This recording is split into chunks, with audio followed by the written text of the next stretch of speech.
Good morning and welcome.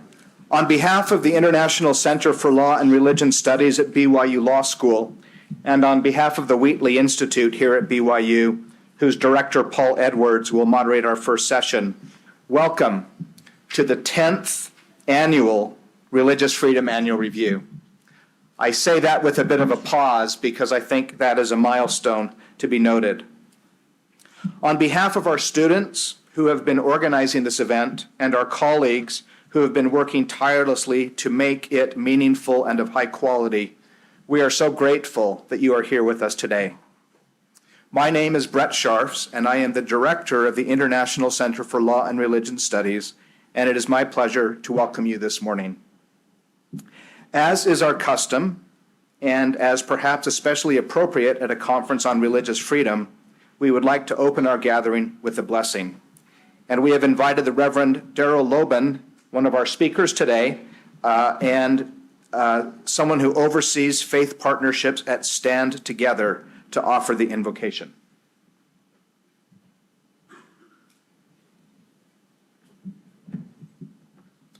Let us pray.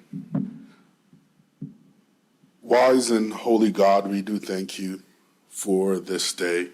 Thank you for this great institution, Brigham Young University.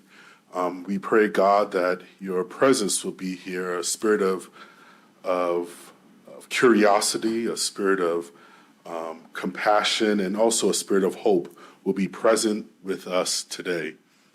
Bless the organizers, bless those who put many hours into making this event a success.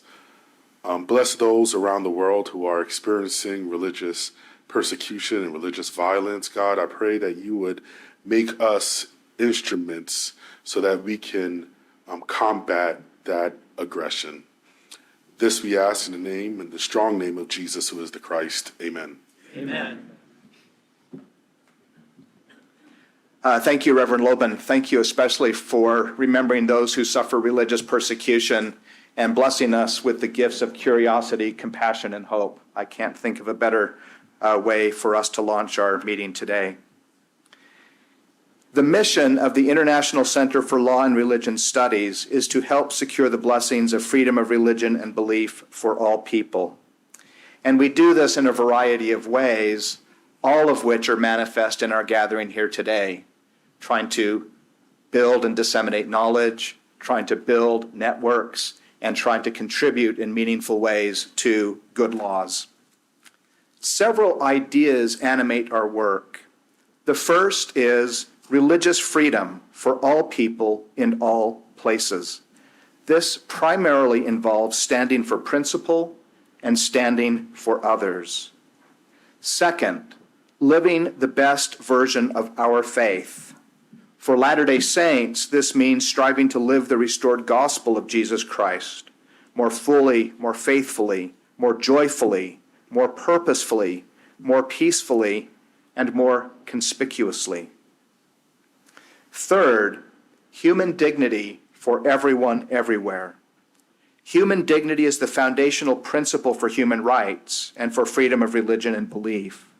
It is also the goal, the telos, of human rights. It is a way of building bridges to places where human rights or religious freedom are either not well understood or not well accepted.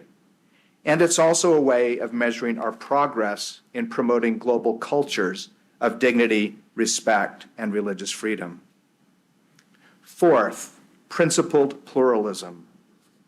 We need to find ways of living together in our diversity and complexity in ways that permit us to be faithful to our deepest commitments while also living peaceably with those whose deepest commitments may be different than our own.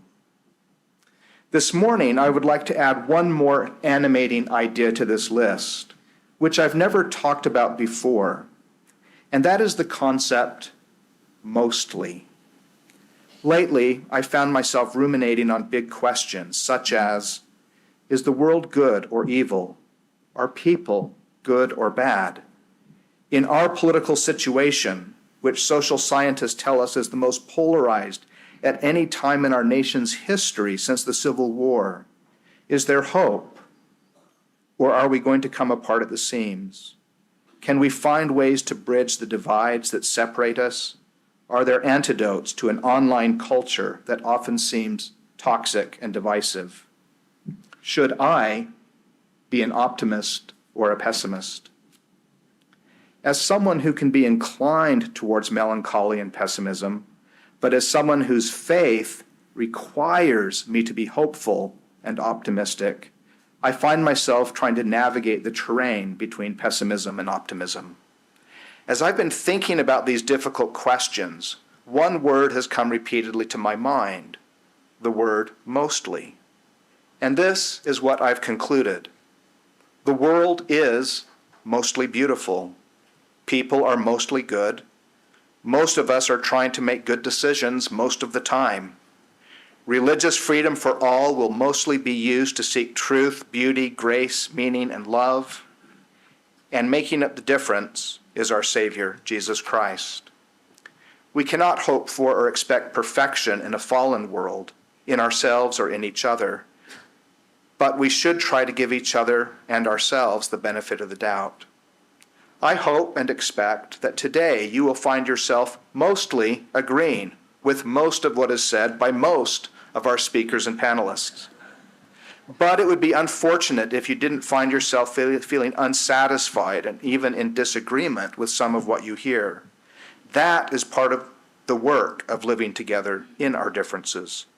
Our hope is that this gathering will model the kinds of charitable listening, measured speaking, and goodwill that our world sorely needs.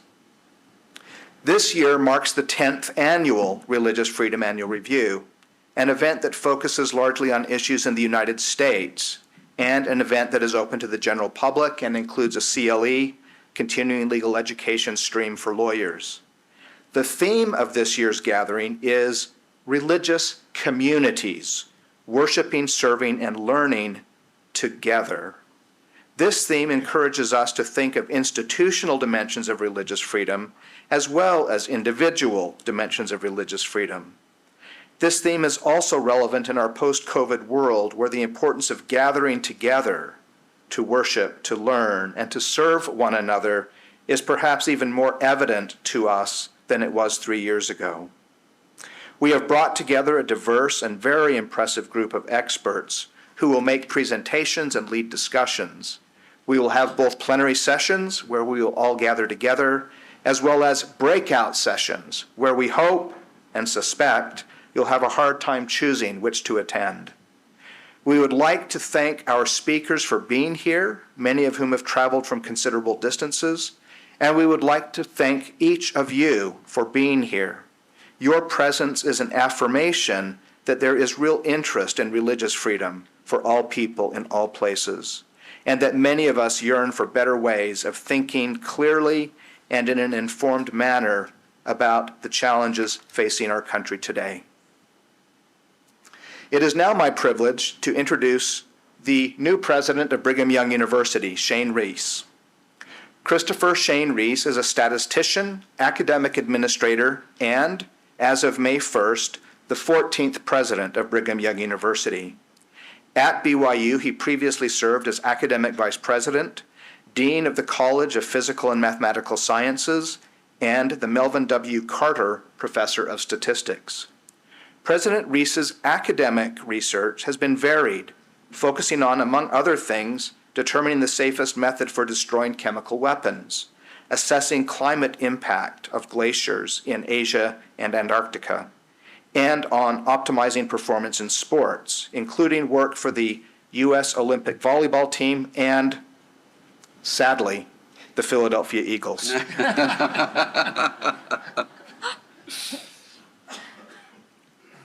President Reese graduated from BYU and earned his doctorate at Texas A&M. On a personal note, I've come to know President Reese as a dynamic and compassionate leader. President Reese, thank you for being with us this morning.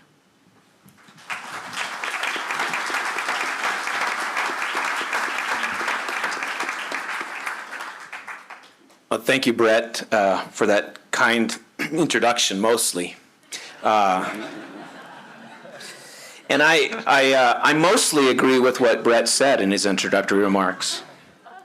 Let me just say at the outset that I'm an optimist, and I believe people are good. And I love that you're here in an effort to reinforce ideals, to focus on, I think, the goodness in the world and the opportunities that await us. Welcome to BYU. This is an institution that I love, and I hope that as you spend time here with us on campus, that you get a sense of the feels of the place. I hope that you see our students. I hope you see the light in their eyes, the excitement and enthusiasm and hope for the future that they possess. They are the magic of this place, and I hope you find opportunities. I love this institution. I love its mission.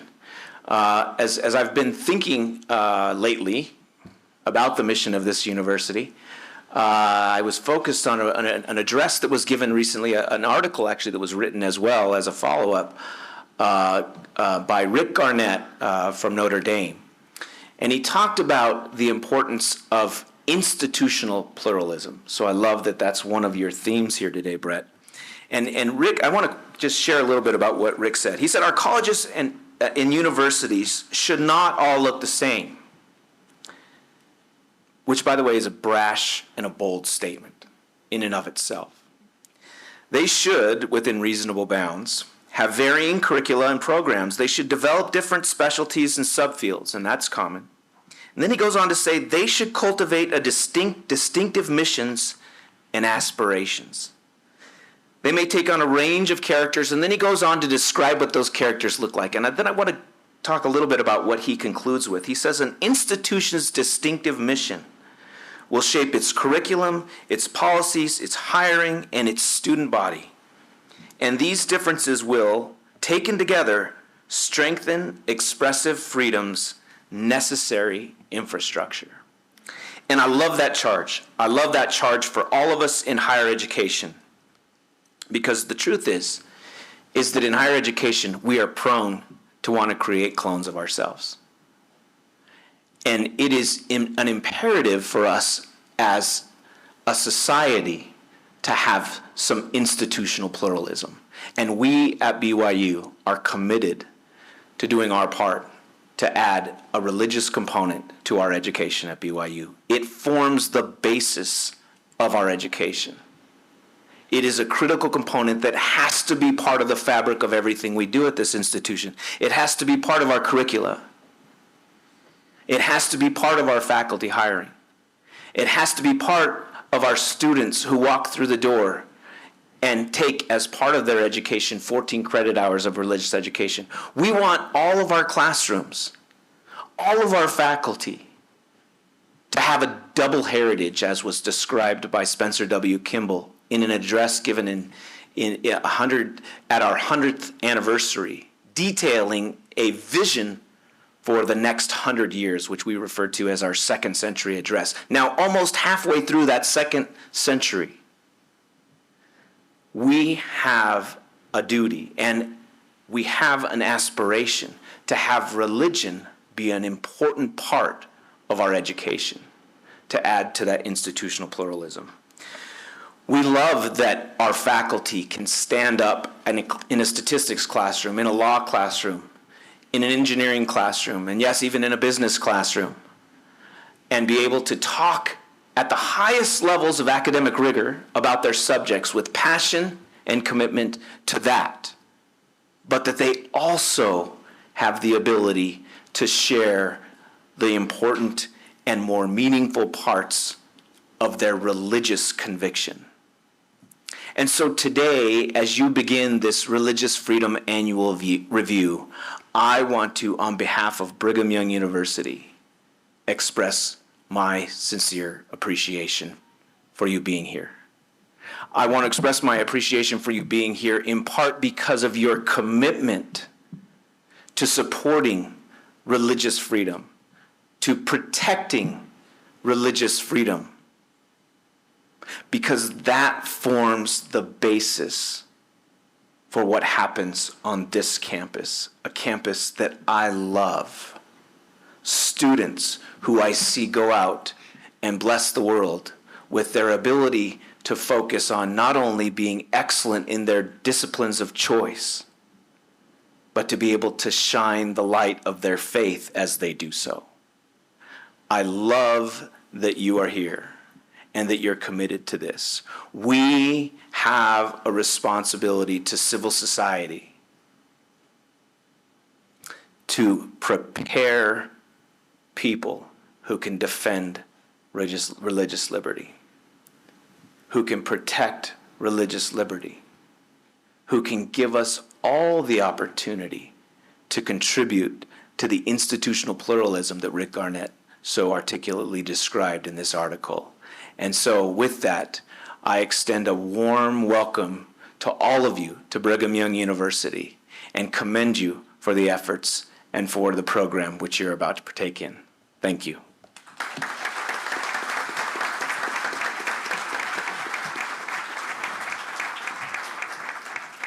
Paul, over to you. Okay, great, thank you. Good morning. Welcome to the Religious Freedom Annual Review. And my name's Paul Edwards. I'm director of the Wheatley Institute here at Brigham Young University. We help to co-sponsor this annual event. And what we're providing for you in this session is dessert first. I have really looked forward. I can't tell you how excited I am to be here with the three panelists that we have with us today. So the title of our panel is Challenges and Opportunities for Religious Institutions. And this really reflects the aspirations of the Wheatley Institute, where we believe that trusted and trustworthy institutions that help to provide moral formation and productive community engagement are essential to human flourishing. So consequently at Wheatley, what we try to do is engage students, thought leaders, and the public in research-supported work that helps to fortify the core institutions of the family, of religion, and constitutional government. So let's engage. Our panelists today come with extraordinary experience and expertise for this. To my immediate left here, you're seeing him on my right, is Russell Moore, the editor-in-chief of Christianity Today, one of the most important publications in the country. I first met Russell at a 2014 conference at the Vatican, where at the time he was president of the Ethics and Religious Liberty Commission for the Southern Baptist Convention. As the current editor of Christianity Today, Russell exemplifies unwavering commitment to the principles of his Christian faith and also thoughtful engagement with the world. His journey has included roles in the pastorate, in theological scholarship, academic leadership, church administration, public affairs, and all of it has been marked by resolute commitment to truth, empathy, justice, and bringing poignant, if sometimes difficult, perspectives to this intersection of faith and public life. What I see in Russell is biblical insight, heartfelt compassion, and all of this has earned the respect and admiration of people across diverse faith backgrounds and political backgrounds. So I could go on and on about this, but Russell's deep love for the gospel shines through his writings and teachings, and he possesses this really rare ability to communicate complex gospel and political, theological truths and insight with clarity and relevance. He has a book coming out on August 1. We'll talk about that in a little bit, but please provide a warm welcome to Russell Moore.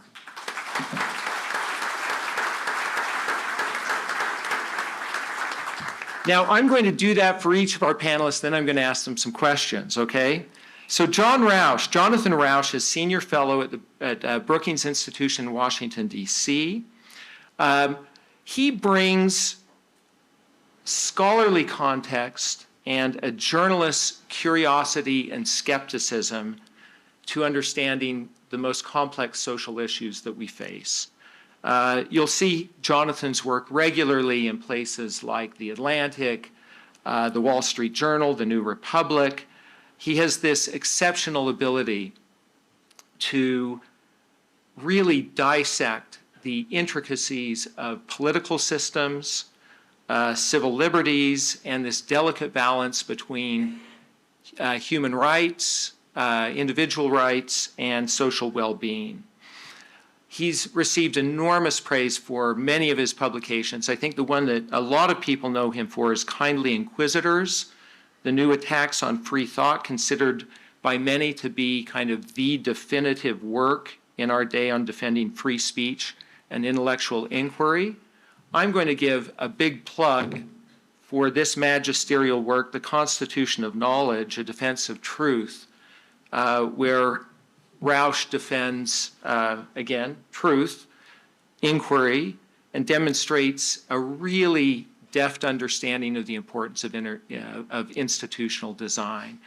We're fortunate to have him with us. Let's give a warm BYU welcome to Jonathan Rauch.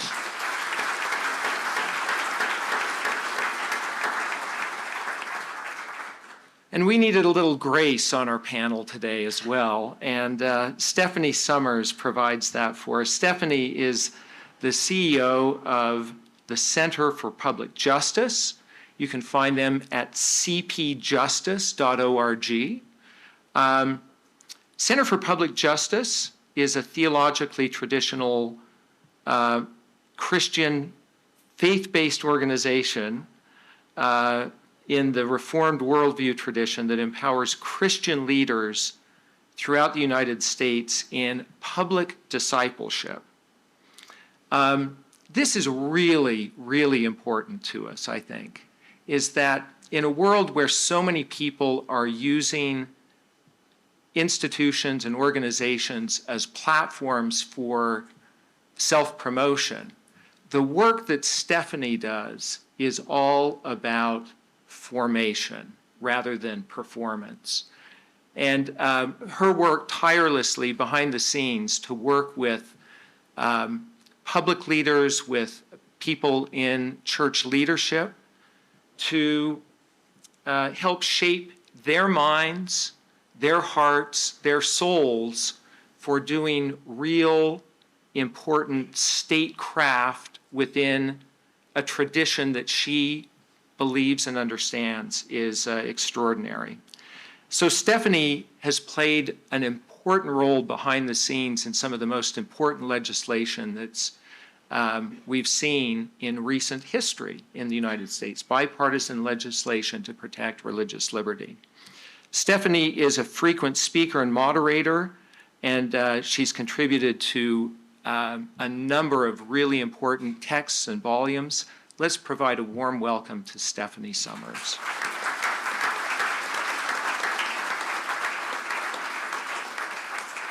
Okay, dessert. Here we are, we're finally to it, okay? And we have a short time, but Russell, let me start with you, and actually, let's talk about this upcoming book that you have. A very provocative name, Losing Our Religion, an Altar Call for Evangelical America. In a few words, tell us, plug the book for us. For one thing, you can pre-order it. I have my pre-order in.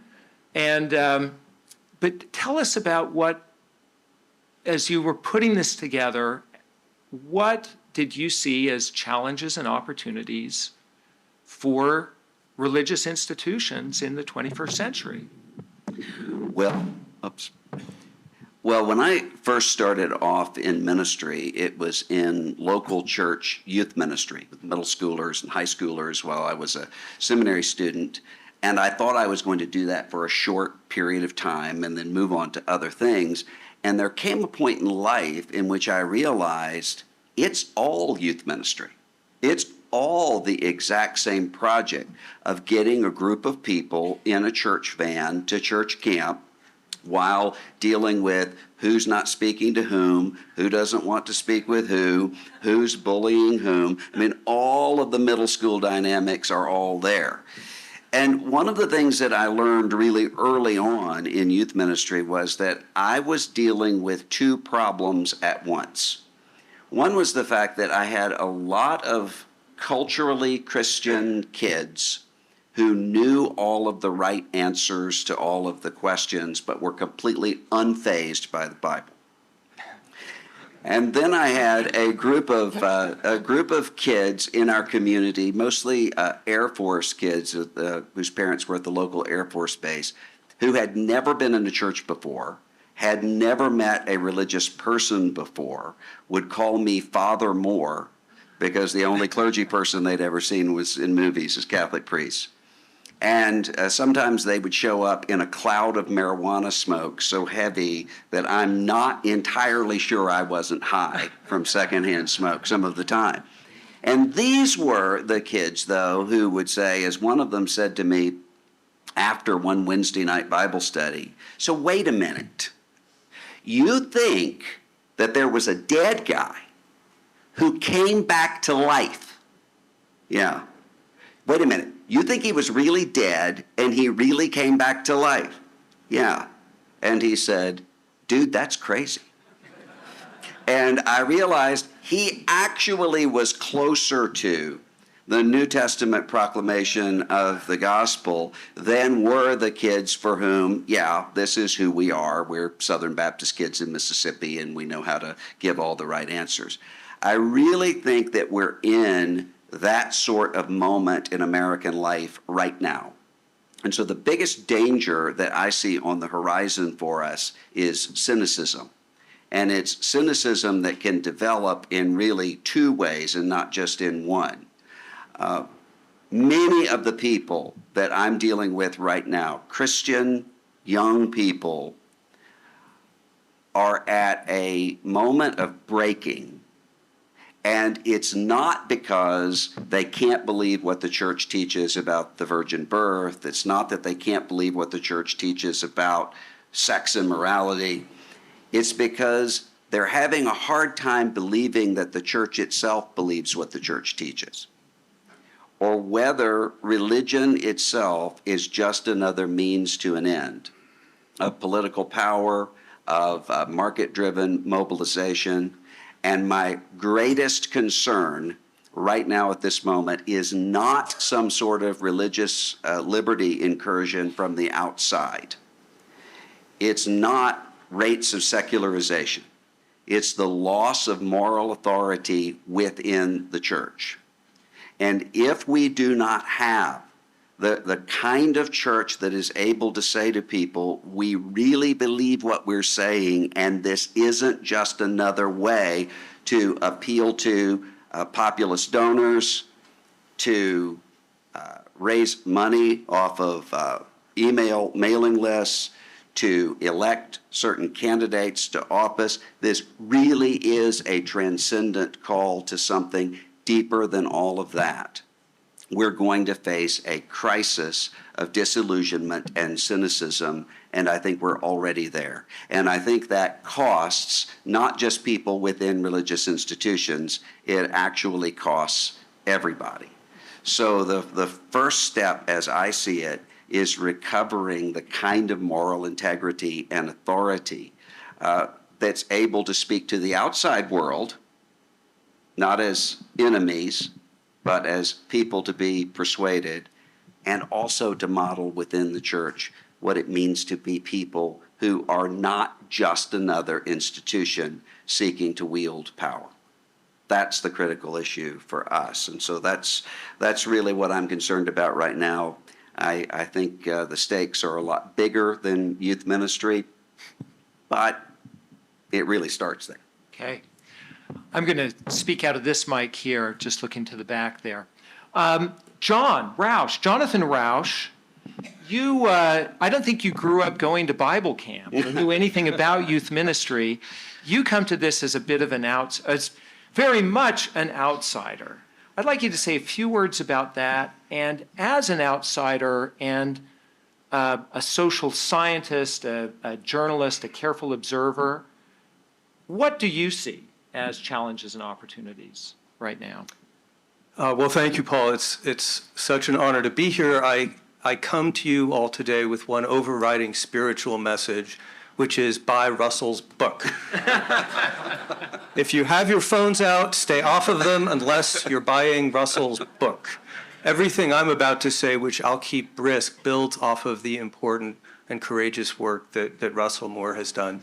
So I'm not one of you. And in the immortal words of Admiral Stockdale, who am I and why am I here? I am a homosexual, atheistic Jew. The cause of my career was same-sex marriage, which I'm guessing many of you are not in alignment with. And I'm here in an act of atonement. Because 20 years ago, the dumbest thing I ever wrote was an article for Atlantic celebrating what I called apatheism, which was the decline of interest in religion, which I thought religion is a divisive force. It's not a rational force. We'll get more like Scandinavia. We'll all get along better. What a catastrophic mistake. It turns out if the religious institutions with their deep roots in tradition and morality, their transcendent visions, their ability to transmit this across generations are not doing the work of giving people moral foundations and identities in society. They turn to everything from soul cycle and global warming and radical environmentalism and wokeness on the left to MAGA on the right. And it turns out that those things are not able to transmit lasting values and a deeper sense of meaning. And I believe that the breakdown in the ability of religious institutions to transmit values, what you all call spiritual formation, is an underlying cause, if not the most important cause, of the political crisis we have. So my first message to you is that the crisis that Russell Moore is describing as a crisis for Christianity is also a crisis for democracy. And that's why an atheistic homosexual Jew, not socialistic at all, is here with you today. So the second message I want to leave with you, religious liberty, though that's why that's the marquee today, it's not enough. 20 years ago, I would have said the main mission of government and religion is to stay out of each other's way, wall of separation, all that. I no longer think that's sufficient. I think unless the institutions of the Constitution and its offshoots, and I'll say Christianity because it's by far the most important religion in America, and especially evangelicalism, which is the most problematic arm of Christianity, if these things are not in some positive, constructive alignment, not alliance, that's too strong, but alignment, things start to go wrong very quickly. Now, there's a lot to say on the secular side about why things went wrong. We'll leave that for another day. I want to talk about the stuff that Russell talks about very briefly. What do we need in a secular democracy from Christianity? I think the answer is that the values that are explicit in Christianity are pretty good. A theologian summed the three things up that Christ wanted us to understand. The three core values. 1, forgive each other. 2, do not be afraid. And 3, be like me, that is, be like Jesus. The nature of the public crisis today is it seems to me that Christianity is still pretty good at private individual moral formation, exhibiting these virtues in our private lives. But they're not transmitting into how Christians are conducting themselves in public life, in politics, on Twitter. David French's pithy summation of this problem is the attitude is, I may be an asshole on Twitter, but just look at me in the soup kitchen. Friends, that's not going to work. If the public values that Christianity is transmitting are fearful, unforgiving, and unchristlike in the public sphere, all of society begins to break down, and you see that right now. And that becomes very worrisome for all of us. So the question for people like me becomes, is there a better model? than just separation of church and state, and church becomes hostile effectively to the values of state. Yes, there is a better model. It's why I've been spending time in Utah, talking to leaders of the LDS Church, who are now saying, as a matter of theology, not just strategy, but as also a matter of theology, that the Church of Jesus Christ of Latter-day Saints has a positive obligation to God as well as to society to foster negotiation, patience, and compromise. Now, this is a theological vision. It is self-consciously the opposite, a countercultural vision compared to what evangelicals are doing, which is unfortunately modeling the opposite. And if we want to look for a model of how you do this in the world of public policy, look no further than the Respect for Marriage Act, which a number of people in this room played a crucial role in adopting, which I think is how the future needs to look. On the secular side, Congress said, we're not just tolerating religion in the public sphere, we are welcoming it. And we are holstering the possible weaponization of the public purse in terms of religion. That is a welcome sign, and it was signed onto by essentially every Democrat in Congress as well as many Republicans. That's a breakthrough, because progressives have never been in the welcoming mode to Christianity and to religion. On the other side, you have important religious groups, I won't list them all, but their representatives, many of them are here, who said, okay, we are pluralists. We will not celebrate same-sex marriage in our faith, but we will accept a secular regime that allows people like Jonathan Rauch and his husband Michael to continue to be married in the public realm, in the civic realm, in the realm of law, which to me and Michael, who until this law passed had to be worried about whether the Supreme Court would reverse our marriage and turn us into legal strangers, this law put that behind us. This, I believe, is the model going forward. I think it's not only an institutional model, answering your question, Paul, I think it's also a theological model. Thank you.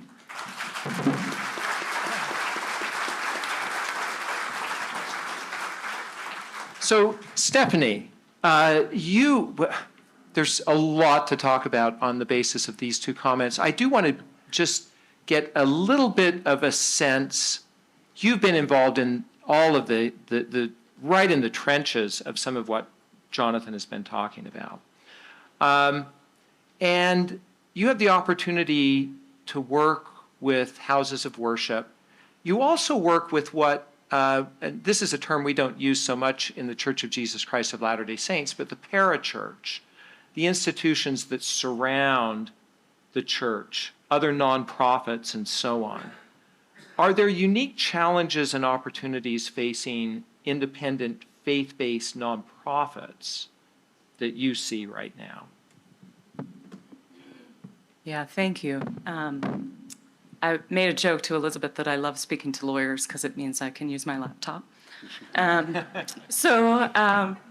Short answer, yes, there are sort of unique challenges. So let me just try to highlight a couple,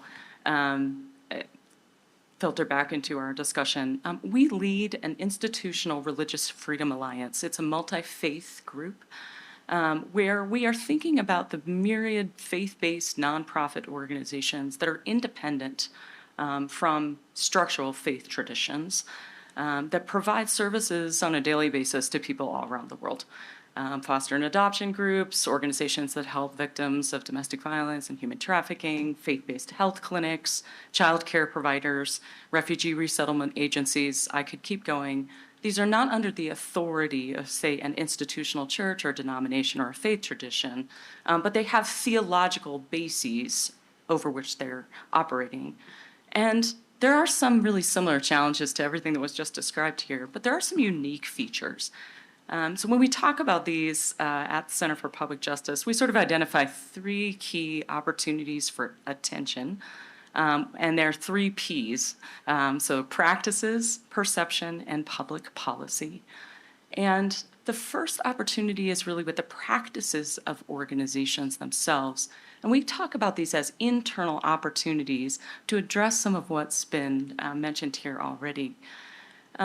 These organizations it's easy when you're under the direct authority of a particular religious tradition. Your theological grounding and even the container, often in which you can operate, are very clear by your doctrine and polity. But if you're an independent organization that's not directly under the control of a church per se, you have to do a little bit more work as the boards or the leaders of these independent organizations to articulate the faith-shaped values that inform your organization's life. And it requires more work on the part of these institutions to align their practices within the organization with their faith-based mission. Let me give an example to sort of make the point clearer. In our work with faith-based organization leaders, and this would include faith-based businesses, not just nonprofits, we've often heard leaders express that they're motivated by theologically grounded values like human dignity, which means that every human life has equal value, or care for families, or generosity, right? So these are all kind of a piece. And practically, if there's alignment with these values that are theological, you would see it in something like the employee benefits in an organization. You would see things like paid leave time for birth, adoption, illness, family caregiving, reflected in an employee handbook that's documenting organizational practices. But what we often find instead is that these theologically informed values have not been applied practically in a way that actually reaches every employee in the organization. In other words, there's misalignment between the stated values and the practice. And one thing that we've learned is that faith-based organization leaders often value flexibility within the organizational structure rather than something that could unnecessarily circumscribe their ability to be generous. So it's a good intent, and might mean that, say, family caregiving with a paid leave benefit exists within the organization, but it's not written down anywhere, and it's not explicitly stated as a workplace benefit. The consequence, though, of that misalignment and sort of things being flexible is that faith-based organization employees, and importantly, the watching world who are looking for organizations to have integrity, alignment with their values, perceive a tiered system in which people with the title or the position, CEO, receive the generosity of their employers, or we know to ask for it and receive it, while other employees, the person who answers the phone or sweeps the floor, would never think to ask for it, know it exists, or think they don't deserve it because their position does not merit it.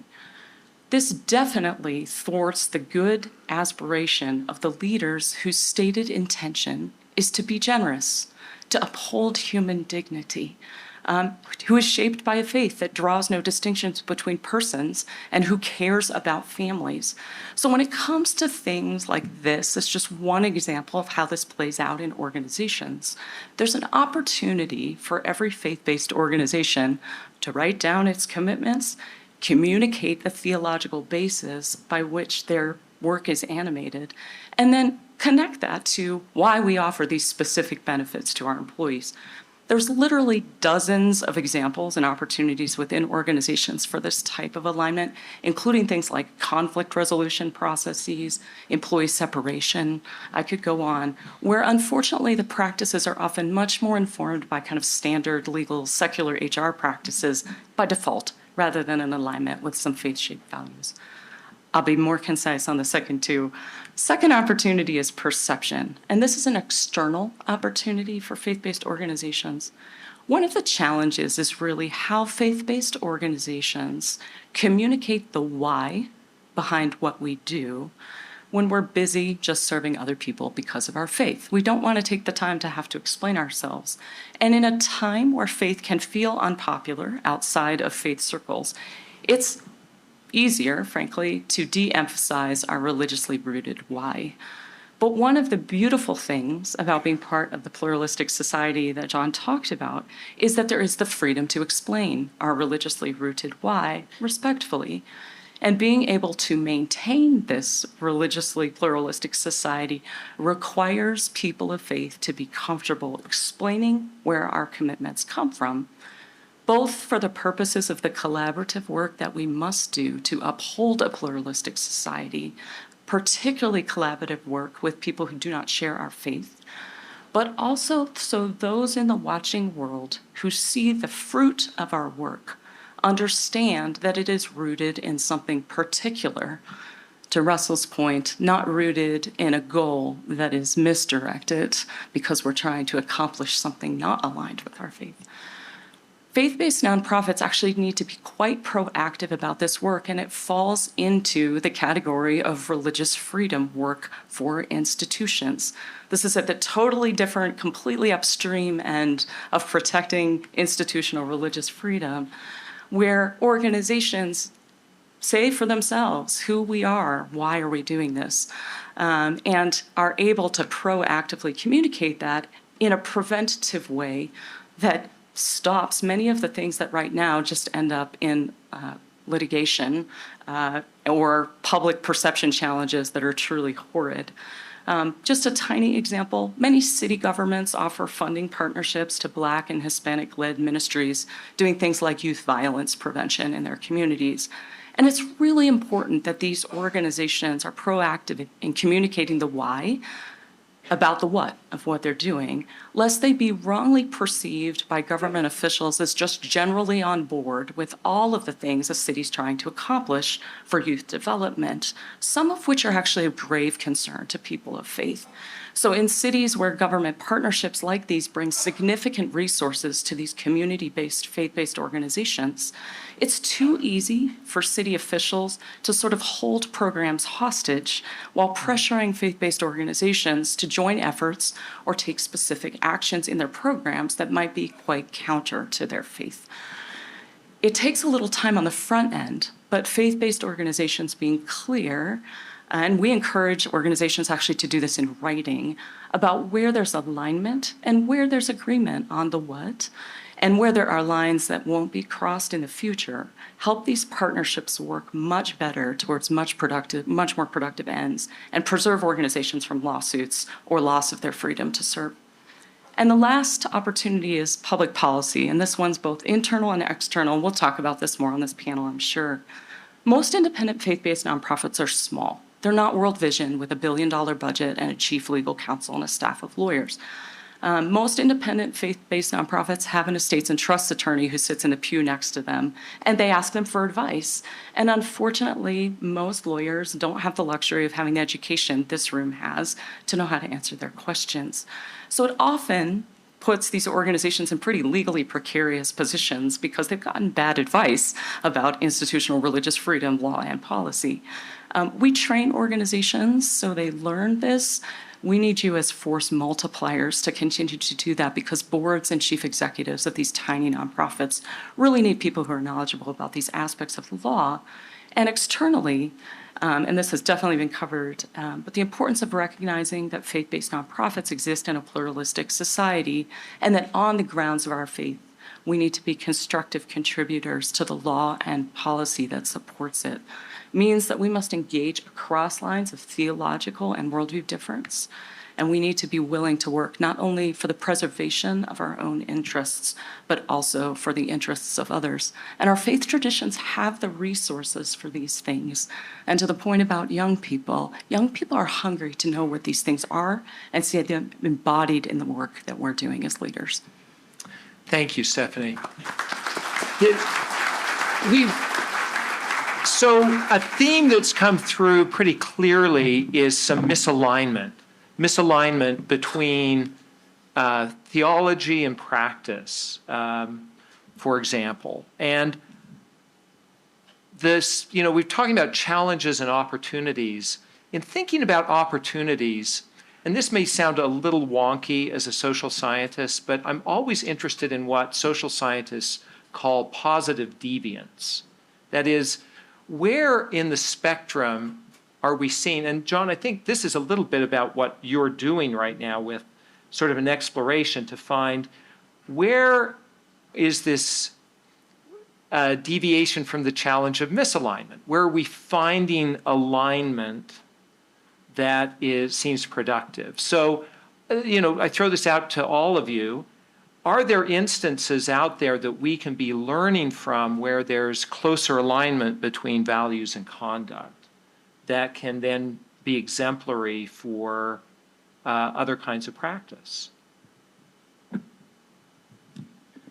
Well, I would mention two, and a nexus of both of them is right here. I already described one, the Respect for Marriage Act, which I think was at least, though not legally as important as the Religious Freedom Restoration Act of 30 years ago, was morally and socially more important because it represented a different kind of covenant than we've seen in the past between the secular and the religious. And it was a deliberate act of will. It was a countercultural act for people like the Church of Jesus Christ of Latter-day Saints, the Seventh-day Adventists, the National Association of Evangelicals, to sit down with gay rights groups and say, okay, can we get something done here? The second great example is of course, the 2000 compromise, as it's been called. A lot of people don't like the term compromise. I love it. I'm sorry? 2015? 15, yeah. Did I say 5? Yeah, 2015, which was led by Equality Utah and the Church of Jesus Christ of Latter-day Saints, in which they worked out a trusting relationship over a period of years and forged an innovative solution that expanded civil rights, anti-discrimination protections to gay and lesbian people here in Utah, and also some important new protections allowing churches and faith-based organizations to go on about their business. So to me, those routes are the way forward. Unfortunately, they are still countercultural. Okay. Russell, any observations of some positive lights out there with regard to this as kind of a large question, but we can learn from specific kinds of... Well, I think we're in a time of creative ferment right now in which a lot of old coalitions and alliances are breaking apart. Almost every church I know is either divided or tense about the possibility of being divided. Almost every family I know is divided or tense. And the country is divided and tense. A lot of the old expectations are being pulled apart. But at the same time, you have a lot of people who never knew they were on each other's side until the present moment. And there are a lot of very unique alliances happening that I think are going to be really positive for the future of the country. So I think of Edward Abbey, the environmental activist, who said one time, I'm a short-term pessimist and a long-term optimist. And by short-term, I mean the next 5,000 years. I'm not quite that. I'm a long-term optimist and a short-term pessimist. I mean the next 5 years. That's going to be a very challenging time to get through. But if you look at some of the exhaustion taking place, and a lot of people who are saying, is this really the way that we want to live? Do we really want to defend the things we're defending? Do we really want to be simply absorbed into a hive and into a tribe? Isn't there a different way to go? I think that even the raising of that question is a sign of hope. Okay. Stephanie, any thoughts on this? I would just say that I think in our work, I mean, I could literally name hundreds of organizations, so I'm not going to do that. But I would say that I can see these sort of what I call pockets of greatness, to steal Jim Collins' words there. Within Hispanic communities, we see a lot of this in the grassroots efforts, this kind of alignment coming more together, and a lot of the youth-led organizations. And I think it is out of sort of a sense of, we are going to have to get right something we're seeing gotten wrong repeatedly. And that's going to require a little bit more time on the front end to be kind of more gracious people in the public square in the future. I'd love for you, if you could get more granular. I know you said you didn't want to name, but give us an example of that, because I think so much of this does get hidden. I mean, what Russell was saying about, there's probably more commonality than we think in different places. And if we could have examples of it. Do you have a specific kind of? Yeah, sure. So we have worked with a lot of faith-based organizations in cohort-based learning programs, right, where they're in a particular place, so place-based. They have different social service missions within their organizations.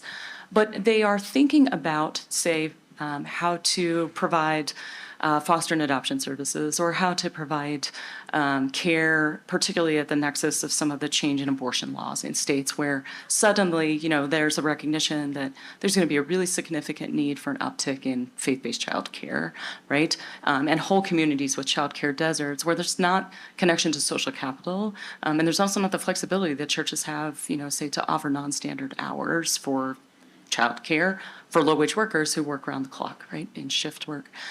These organizations are not only trying to pursue how do we serve well, knowing that we need to care for whole families, but how do we care for our families as an organization? And what does that mean for how we treat our employees? What does it mean for who we hire? What does it mean for how we do that? The commitments that we make explicit on the front end of what folks are saying yes to when they come here, so they're not surprised.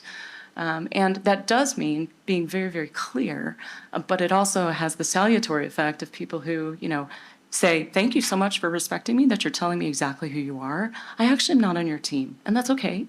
Rather than ending up in a situation where you have someone who's come onto a staff and, say, been dismissed for something where there was both a, non-alignment, but also a not clear expectation. So the person essentially had no way of knowing on the front end that they were in that. Instead, you have alignment of the organization's practice, but then also the alignment in how they're doing mission, because we're serving families, and actually the organization itself is structuring its organizational practice to serve well. Okay, thank you. I think that there's a real concern about, it's been stated here, about whether or not we can live together in a, transcontinental democratic republic, and the concerns about the tribalization that we see within our society. What is the challenge and opportunity of religious communities in this issue of tribalization, us versus them? And do you have any guidance for us? Russell, everyone's pointing to you. Okay. Well, I think the first thing is to recognize how we got here. And so when there's a breakdown of community, you end up with tribes and hives to replace that breakdown. Just as the sociologist Robert Nisbet said 50-something years ago or more, that when there's a loss of genuine authority, what that's replaced with is authoritarianism. And that's what we're seeing right now. You don't have genuine community. Church groups and religious groups of various kinds ought to be the places that are teaching people how to live with each other and teaching them how to transcend some of these divides. That's not happening when everything is politics. And churches are sorted out often even more dividedly according to politics. So you simply need some outliers who are willing to say, we're going to take the risk to do this and to actually be in community with each other. But it also means some of these trans-religious and secular sorts of partnerships, recognizing you have to have people on board who don't want to be there. If you are having an ecumenical gathering or a pluralistic gathering, and that's the way you're marketing it, you're going to get the kind of people who like to go to dialogue and ecumenical and pluralistic sorts of gatherings. You have to actually get the people who are nervous about being in a room with people they disagree with, and who are nervous about whether or not this is going to lead to some kind of compromise, because in a bad way, because those are the people who actually are going to be making these decisions. So that means some patience in working through. So getting people with diverse positions together in the same room, And a structure to do that. and this is where I want to go, John, you get 2 minutes to do this. James Madison had a few thoughts about this through institutional design, as it were. There's one thing to see outliers, see them as positive deviants that could be emulated, but is there some institutional design that we need to bring us together? Yeah, this is the crucial question. It turns out if you just take people who disagree with each other and you put them in a room together and you say, have a good conversation and emerge as friends, it always fails, 100% of the time. You need a structure that gets people in a constructive conversation. That's why we have a U.S. Constitution with all of its many structures to channel political animosities and ambitions. And that's why my friends at Braver Angels, not a faith-based group, but in many ways in alignment, there's that word again with what we're all talking about, is doing multiple different kinds of programs around the country, bringing reds and blues together in structured dialogues based on marriage counseling, parliamentary debate, other models that are actually teaching us to relearn how to engage constructively with each other, not to persuade each other, but just to engage with each other. The structure makes all the difference. There's a Jewish congregation in Northern Virginia, led by my friend Rabbi Michael Holtzman, that realized it was having a problem with internal divisions over politics 6 years ago and created a program to create structured dialogue within the conversation that includes talks about the great works of the American political tradition as part of their Torah study, and includes what they call congregational conversations, where they deliberately, as a group, tackle controversial issues and prepare for that. And it's working. It's held that congregation together. So there are lots of ways to approach this. But if I could finally just answer your question with a question to you and Russell and everyone else in the room. As an outsider, here's something that I just don't get. The main thing, the dominant vibe, Russell, that I'm getting from the white, conservative, evangelical world right now is tribal. It's us versus them, desperate straits, the war on Christmas. If the next election goes the wrong way, that's the end of America as we know it. And I look at this, and I'm an outsider, but I've read the Gospels. And am I wrong in thinking that Christianity is the first universal religion? And that Jesus is the first and greatest moral leader to say, it doesn't matter what tribe you're in, it doesn't matter what nation it is, here's how you ought to treat each other. And so I question all of you. Where has that gone in our politics and in your politics? Great question. Please, John, Stephanie, Russell, we are so grateful you were able to join us. I hope you enjoyed dessert and didn't fill up too much on it, because there are a lot more panels to come. Please join me in providing a thank you to our panelists.